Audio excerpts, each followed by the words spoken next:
In today's show, are the Blazers really preparing to offer major trade packages for Bam Adebayo and Paul George? Plus, what are the Charlotte Hornets going to do at number 2? Welcome to Locked On Blazers. Let's get into it. You are Locked On Trailblazers, your daily Portland Trailblazers podcast. Part of the Locked On Podcast Network, your team every day.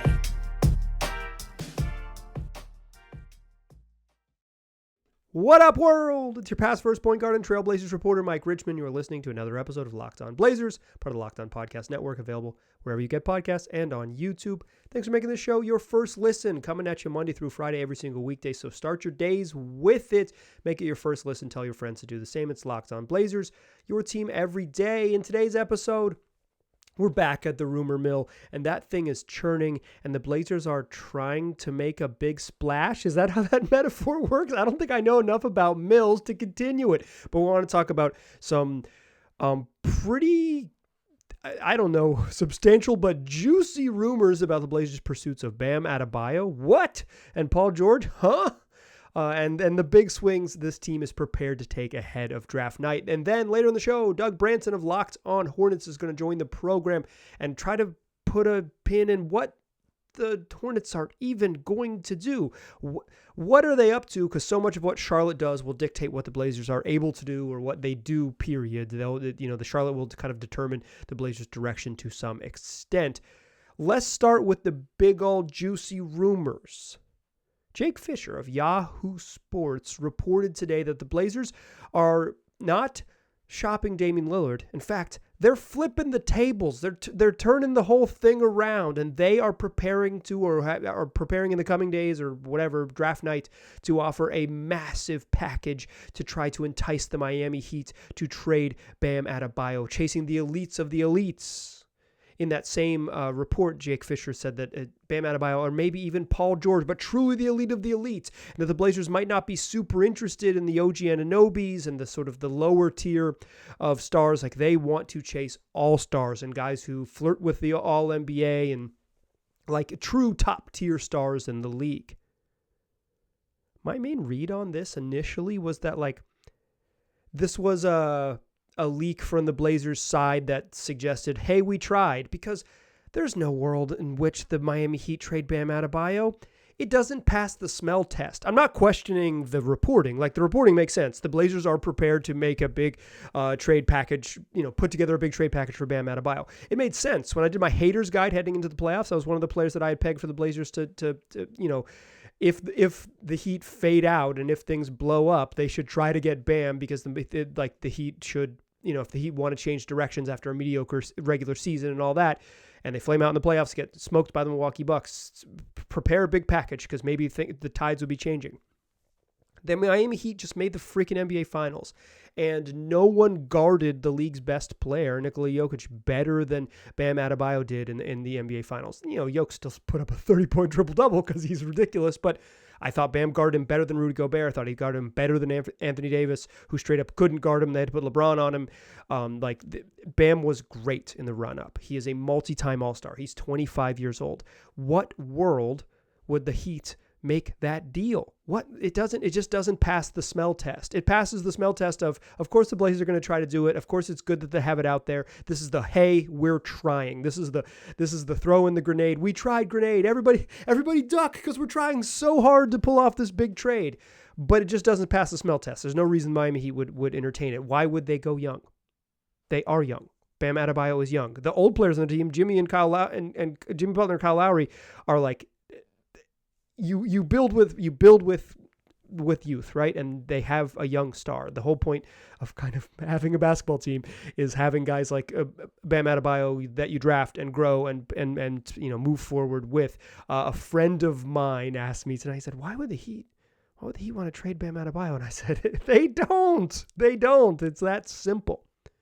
But in that same story from Jake Fisher, there was a little nugget about how the Blazers would also pursue players like Paul George. And then this evening, Mark Stein on his Substack, the Stein Line, reported that that the Clippers are at least gauging what trade packages for Paul George would look like. Whoa, that is a game changer. because that means that the Blazers, who can put together a very enticing package, Anthony Simons, Shaedon Sharpe, and 3 is a like superstar level package. Is that an overpay for Paul George? Yeah, probably. But this is the world they're in. If they want to go get one of the true stars in the league, and Paul George, when he's available, he's obviously had a bunch of health issues over the last, most of his sort of, a lot of his career, all of it.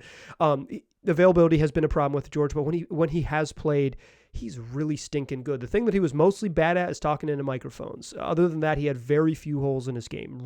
A really good player, and obviously would be like an excellent number 2 next to Dame. It would be an elite level, guy who can take over some offense, is a really good defensive player, has developed some playmaking skills. His handle's come a long way. He can really get where he wants to go on the floor and score at a bunch of different spots. He's really stinking good. And it wouldn't have made sense to say, hey, Paul George is a name they should target until this, this sort of, I would say some reporting that seems to cross the same borders from Jake Fisher and Mark Stein, saying like at least there is a world where the Clippers consider it. I think you can debate what the package should be for Paul George and another point, but I think like the larger picture here is that the Blazers, among teams that could really chase stars, and Paul George is certainly that in the league, among teams that could truly chase stars, the Blazers have one of the most enticing packages to offer and are a team that would be interested in offering said package. Like OKC's not going to trade back for Paul George. They've got a boatload of things to make it happen. I don't see necessarily a Pelicans Clippers trade going down, although there's some intrigue there if both teams want to break up their parts. But it doesn't make it doesn't necessarily sort of give the Clippers a mild reset if they say, we have some good players. Kawhi Leonard's still really awesome. What if we got a bunch of young parts to kind of stretch out our timeline a little bit? Not something I would want to do if I was a Clipper fan, but like I guess there's a world where they are considering it. Now, Stein didn't say like they're shopping Paul George. He said they are considering what trade packages might look like. But this is kind of where the Blazers have positioned themselves to be. If this comes up, if this is real on draft night, they are in a position to make a splash move. There had been some reporting from a couple different spots, including Kristen Peak of Yahoo Sports, that the Blazers had, and I believe ESPN had it as well, is that Jonathan Givony of ESPN had it as well, is that the Blazers had given some teams the idea that they just kind of were not shopping the 3rd overall pick as aggressively. And I think that report, coupled with they're trading for Bam Adebayo and they would also trade for PG, is like the perfect encapsulation of where we are this time of year. In some ways, the Blazers are sending signals, or the Blazers are sending rival team signals that they're not going to trade their pick. And on other ways, they're saying, actually, we will trade our pick, but it's for the elites of the elite. It's for the truly the best. And while I think there is a sort of a whiff of, hey, we tried, and this like, let's get this message out here, hey, we tried. I think the messaging from on the other side from Stein that there is a world where PG could be available is truly intriguing.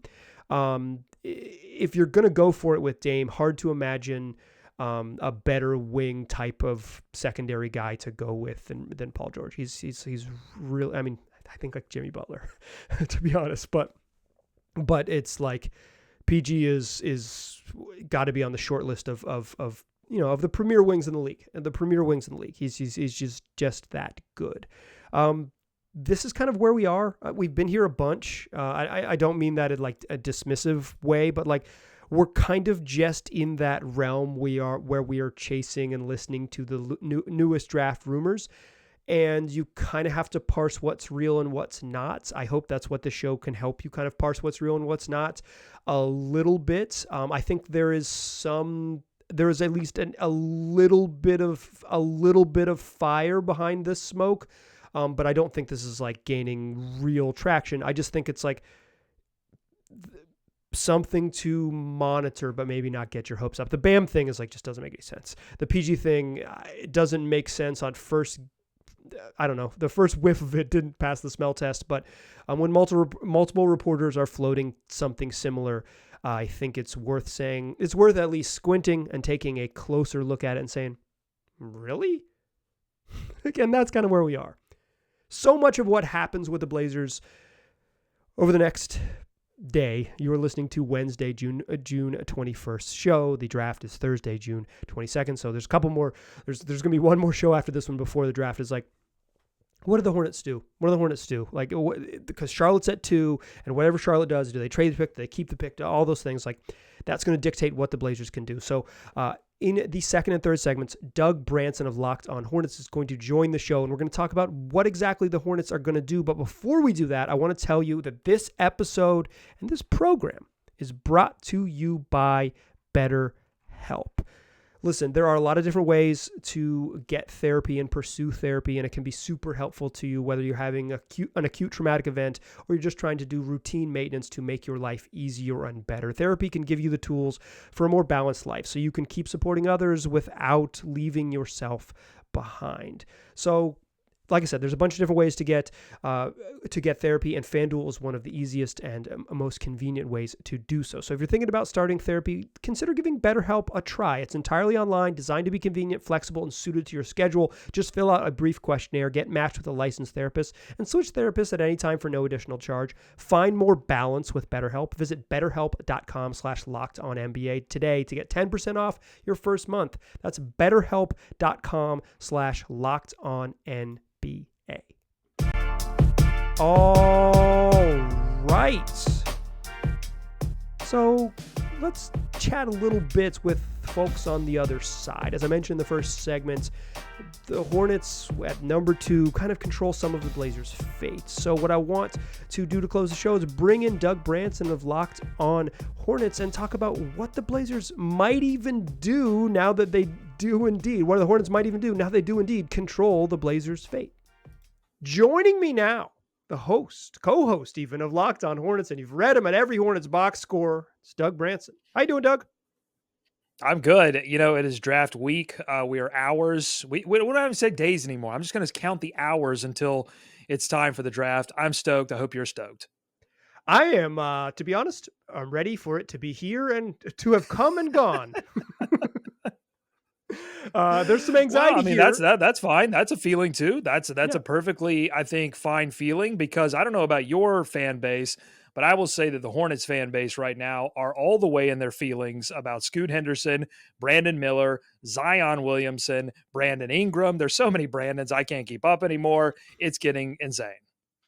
Well, good. That's why we're here, because so much of the Blazers' like future hinges on what Charlotte's going to do at 2. So I've listened to Locked On Hornets. I know what you want. I'm sorry. I know what you want. You want Scoot Henderson. What do you think the Hornets want? That's a really difficult question to answer, but I'm going to do my best here. I think they want a player that can give them the one thing that they don't have, which is like a legitimate star. They've got LaMelo Ball, who is an all-star. Can he get to that all-NBA level? He's had some injuries coming in, early in his career. I think there's still some question marks around that. They do need a go-to scorer, somebody that can fill up the box score from a points perspective, because LaMelo Ball can do it from a playmaking perspective, but he's yet to prove that he can be that go-to scorer. So I think they're looking for that as well. And I think you could make the argument that either Scoot Henderson or Brandon Miller, if they reach that ceiling, could get to that point where they could be the Charlotte Hornets go-to scorer. It seems like that there are 2 camps in this front office. It seems a little split at this point between Scoot Henderson and Brandon Miller. But it really doesn't matter if there are 2 camps or 5 camps or 70 camps. It really only matters that there are 2 people that make this decision, and that's going to be Mitch Kupchak and Michael Jordan. And I think Michael Jordan, who is now going to be the outgoing majority governor of the Charlotte Hornets, is still going to make this, it's still going to be part of this decision-making process. And I think he's going to be a primary part of this process, because this is his last move as majority governor. This is his legacy maneuver here, if you will. And the legacy hasn't been great. If you ask a lot of Hornets fans, they haven't found that legacy to be great. So I think he's going to be really involved. And honestly, Mike, I think this decision is going to come down to the wire. They've already had 2 workouts now. Michael Jordan has attended one of them. They've had some meetings, but I think this decision is still going to get made in that war room right before they walk out onto that stage. Luckily, there's no mystery at 1. Like, there's no, like, they don't have to, That's right. it's like, okay, well, they've known that they're the first team to make a selection in the draft, at least make a choice in the draft. The choice was made for the Spurs. So I think that helps them a little bit. Early on, it seems like they were leaning Brandon Miller. Like, the Mitch Kupchak comments right after the lottery, everyone interpreted them as him saying, well, we're going to choose fit. Fit seems like the 6'9" forward that fits next to their point guard. Some podcast hosts based in the greater Charlotte area, and also in Tennessee, in central Tennessee, they were, maybe saying that Scoot Henderson is a totally fine fit. But it seems like it was Brandon Miller, and then the betting lines have changed. It now has leaned Scoot.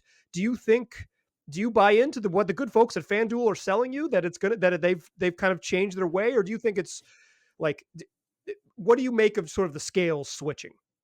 Yeah. So I think there were a couple of things going on there early on. Is you caught Mitch Kupchak a little off guard. It was right after the lottery. I don't think they never expect to get lottery luck, even though it happened with the LaMelo Ball situation. This is an organization that historically moves down in the lottery, not up, not even staying in the same place. They just moved down in the lottery. So it was unexpected. And I don't think Mitch Kupchak was like fully prepared to answer that question, really. And so he just kind of went off the cuff a little bit. And I think people took those comments and really ran with them, even though the question that was asked to him was, hey, could you see, it was a Scoot directed question. And he answered before he said those comments. He said, yeah, I could see the fit. So like, I think those were a little bit overblown. But at the same time, there have been, pieces of intel all over the place as recently as today from Jake Fisher of Yahoo, that they are significantly looking at Brandon Miller. The Vegas odds are interesting, but on the show today, we looked at the Vegas odds just several days out from the NBA draft last season, and they had Paolo Banchero at plus 1,600 to go number 1 overall, and Jabari Smith was minus 150. Okay. Yeah. And it changed overnight. It changed on draft night. Yeah. Right. I don't think anyone knows anything. That's what I've been preaching on Locked On Hornets. No one knows anything. The Hornets barely leak anything, although this is a different situation because literally everyone is looking at them at this point. So I think leaks could happen in this scenario where maybe they wouldn't if they were picking 11. But look, man, I think this is an insane situation.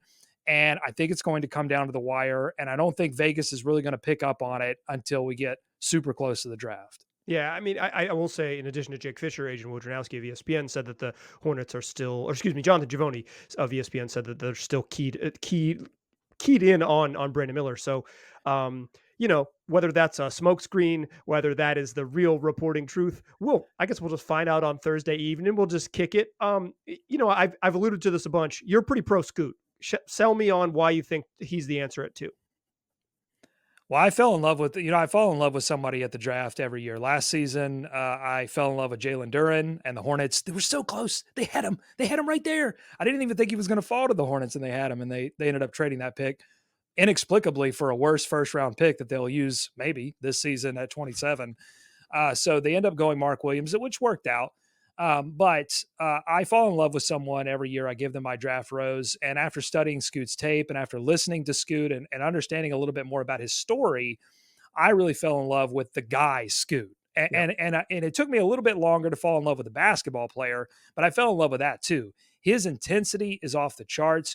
He sounds like a guy that I've seen lead teams to championships before. And when you watch him play, he plays with that same intensity. He plays with that same mindset. His ability to get to the rim, literally at will. I mean, that first step is explosive. It's game changing.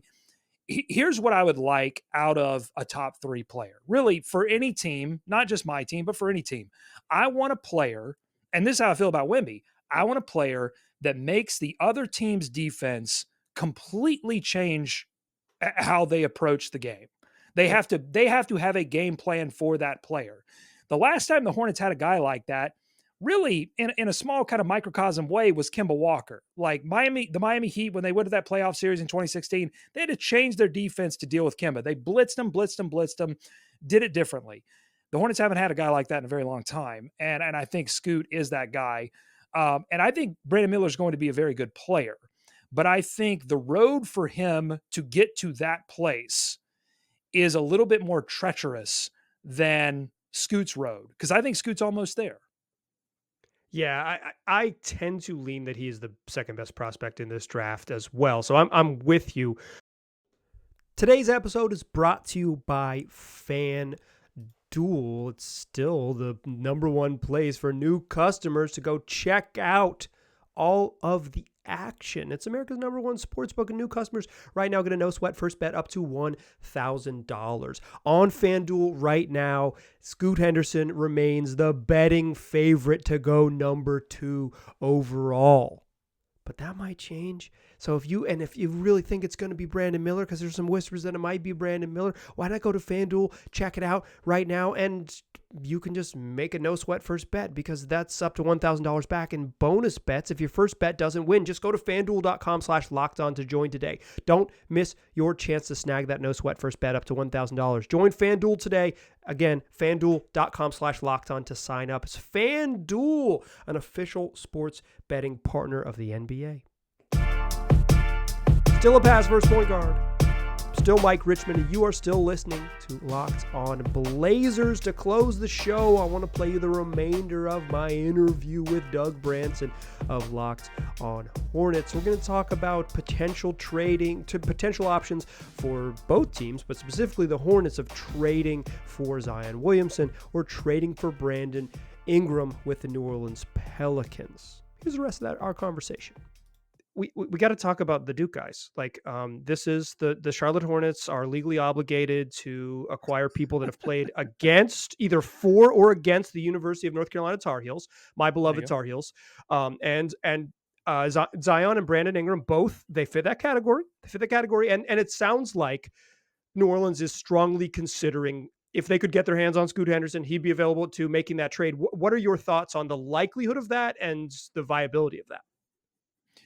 So this is a little bit of speculation on my part, but some informed speculation. You've got a new ownership group coming in. And while I think their influence on things will be limited at this point, because the deal's not done, still has to be approved.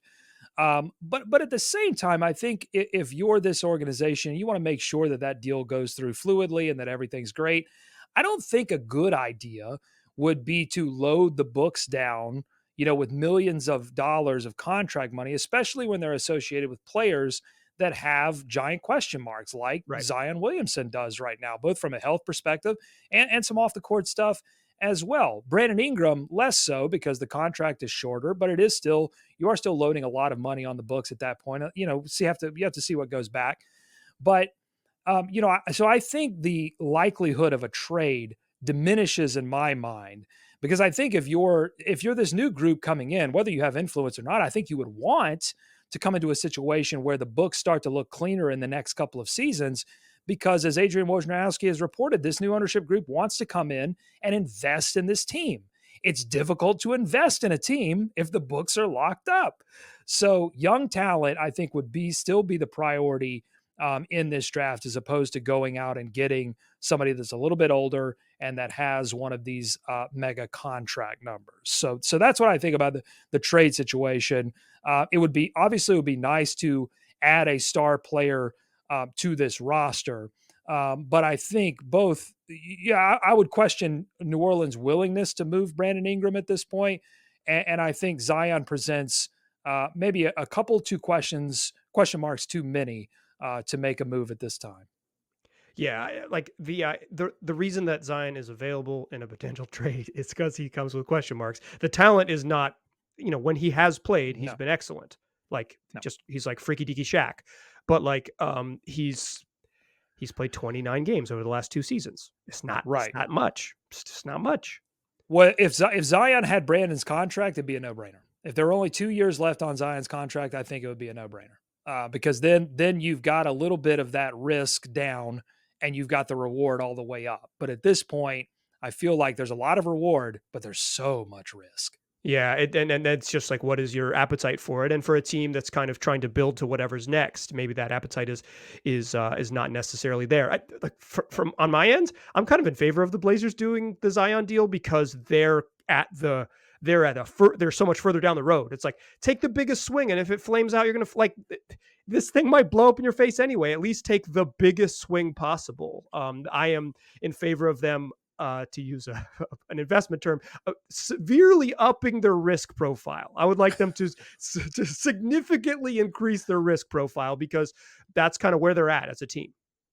Yeah, it's so much of this is about context and where teams are. The Hornets, if your audience isn't aware, have not won a playoff series in 21 years. In 3 presidential administrations, they have not won a playoff series. When the amount of time that you haven't won a playoff series can legally drink in the United States, you need to make some considerations when it comes to draft night. I think one of those considerations should be drafting who you believe the best player available is.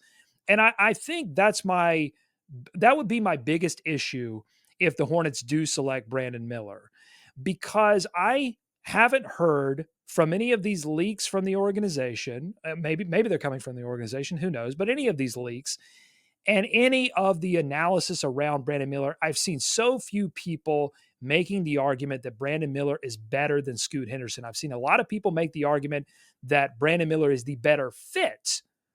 But I don't think that I've seen many people making the argument that he's the best player available. And I think when you're in a situation where you haven't won a playoff series in 3 presidential administrations, you ought to go find the best player available and let everything else work itself out. A lot of people bringing up the Fox Halliburton situation. That didn't work out in the short term, but Sacramento was able to make something of it. The Hornets have run into an issue so many times over the past, I don't know, decade, 2 decades, where they don't have any players that anyone wants. They can't even trade themselves into a situation because they don't have any players that anybody wants, because they don't draft well. So that's what I would scream to the Hornets. Don't overthink this. Take the best player available. I think that's Scoot. And I hope Blazers fans don't get a chance to take Scoot Henderson. That's what I want. You said you were curious about, you had a question for me, sort of curious about the Blazer perspective on this kind of 2-3 swap. What do you got? I'm interested. It seems obvious that Blazers fans are pro Scoot, because a lot of them are in our YouTube Menchies begging the Hornets not to take Scoot Henderson. They're laughing at us a little bit. But be nice, everybody. Yeah, I'm interested in how Blazers fans feel about the idea of Miller falling to them. Are they comfortable with that? Do they like Miller? Do they see the ceiling? Because the ceiling's all over the place. The ceiling could be Brandon Ingram. But if the ceiling's Jason Tatum, okay, that gets interesting. How are your fans dealing with that? Yeah, if the ceiling is Rashard Lewis, it's fun. It's fun. He's like a plays 17 years in the league, and he's pretty decent the whole time. Makes one All-Star game, signs $100 million contract. It'd be fine for him. Yeah, I think it's Scoot for a variety of reasons. One, I think he's mostly the consensus better player, as Scoot being the preference of Blazer fans. 2, the trade bait. The interest from the rest of the league in Scoot Henderson. If Miller goes 2 and Scoot Henderson is on the board at 3, the phone lines ring. Like, I think there might be people interested in 3 and interested in Brandon Miller, but Scoot is going to blow up the lines. Like, he's going to be the guy that you can get a real trade call going with Toronto. That if the Zion thing or the Brandon Ingram thing is real in New Orleans and they're ready to move on from one of them, and like, for my money, take the big risk, go with Zion, even though it won't work. But that's the prospect you need to have there. So right. I think that's what needs to happen to make those deals happen. Why do we see this? Why do we see this and it doesn't seem like the Hornets front office sees this? That's what I don't understand. If I walk into a sandwich shop and I don't know what sandwich to order, and 3 straight people go to the counter and they order the club, guess what? I'm going to go order the club. I mean, everybody else seems to like it. I don't know. Again, I'm not going to be like, well, but that roast beef. No, I'm going to go order the club because everybody's ordering the club. That's what I don't understand. But listen, this team has baffled me for a long time, and this front office has baffled me for a long time. And it seems like it's the end of this era of this front office, and they look like they may baffle me one more time. for your sake, I hope they don't. I hope you come away celebrating for the for on draft nights. But I don't have a lot of faith in the Hornets. It's difficult. Well, this is a weird situation, right? I mean, you're talking about an owner and a GM that are probably not going to be sitting in their respective office chairs, as soon as this season, maybe next season for the general manager. And you've got them making, I don't know, one of the most, if not the most critical decision in franchise history. It's scary. It's exciting. I can't wait. I will. Here's a Blazers parallel for this. On draft night, I believe it was 2010. On draft night 2010, Paul Allen fired Kevin Pritchard, and then kept him on to do the draft. So KP is out the door. He knows that this is his final night in charge, out the door, and Pritch drafts Luke Babbitt in the first round. You think it was on purpose? You think it was a little bit, was that like a passive aggressive draft pick? The final Pritch slap of his Blazers tenure is he said, "How about Luke Babbitt? You all want Luke Babbitt? I gotta go because I'm getting Luke Babbitt, and then I'll be out of here." So I will say, that was a decade ago or whatever, but like almost 15 years now. But it's still fresh in my mind. It's like, I don't know if you want an outgoing crew. I don't know if you want an outgoing crew making decisions because these have longer tails than outgoing crew is really invested in. Now, people in the media understand this. When you fire someone who has a media job, radio, television, whatever, you don't let them on air again. No hot mics. It's just too dangerous. So I don't know why you would let anyone around your draft pick. But this is a totally, I think, unique situation for this particular franchise. And I don't have any doubt. It's going to be funny to say. I don't have any doubts that Mitch Kupchak and Michael Jordan are going to do what they think is best for the franchise. I doubt that what they think is best is actually best for the franchise. Yeah, that's like, they're not going to be saboteurs. They're not going the Pritchard route. They're just going to do what they've done. They're going to do what their track record suggests, which is like kind of bungle it. A mild bungle right at the finish line. That's right. That's right. Mr. Bean was not a saboteur. He just had no idea what he was doing. Yeah, that turkey, he wasn't trying to get the turkey stuck on his head. That's just how it came. It's how it happened. No, you get it. Why don't thank you. Thank you so much for joining the program. It's always a treat to chat with you. For your sake, I hope we make it to Friday morning, and at least we'll have clarity on whatever's next. That's true. That's all we can really ask for is just pure, unadulterated clarity. Thanks again to Doug for joining the program. Guess what? One more episode before draft night. So come back for that one. We'll get you set up with everything you need to know, all of the latest rumors, all of the butt that is being scuttled right here on the program. Join me there, tell your friends, and then come back because we do an episode each and every weekday, so we'll have you covered after the draft as well. I appreciate you listening. I'll talk to you soon.